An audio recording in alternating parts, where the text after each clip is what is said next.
محرم میں حلیم بھی بناتے ہیں لوگ، تو بے اصل چیز ہے، بدعت ہے، وہ ثواب سمجھ کے کریں گے، بدعت ہے۔ بعض لوگ کہتے ہیں ہم ثواب سمجھ کے نہیں کر رہے، ویسے ہی سب بنا رہے ہیں تو ہم بھی بنا رہے ہیں، تو بدعت کی تائید تو ہو رہی ہے نا۔ آپ پورا سال پڑا ہے حلیم کھانے کے لیے، آپ کو کیا مصیبت ہے کہ آپ محرم میں دیکھ پکائیں؟ پورے سال کیوں نہیں پکا رہے تھے آپ؟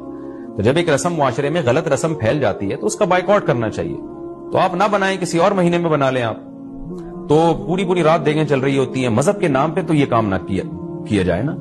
اور جو لوگ کہتے ہیں مذہب کے نام پہ نہیں کر رہے، ہم تو ویسے انٹرٹینمنٹ کر رہے ہیں، تو یار کسی اور دن کر لو بھائی، تم پورا سال پڑا ہوا ہے نا، ہم نے کب کہا ہے کہ آپ دیگیں نہ پکائیں؟ آپ پکائیں، پوری رات گھوٹے لگائیں اس میں، کسی اور دن کر لیں آپ۔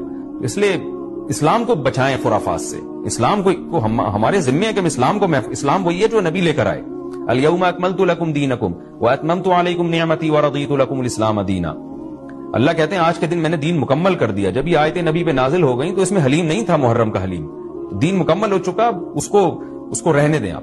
اور پھر وہی ہے کہ جب آپ روزہ رکھیں گے تو حلیم کھائیں گے کس وقت؟ رات کو آپ کھائیں گے تو رات کو تو ویسے ہی کم کھانا چاہیے، سونے کے لیے اللہ نے رات بنائی ہے، کھانے پینے کے لیے تھوڑی بنائی ہے رات۔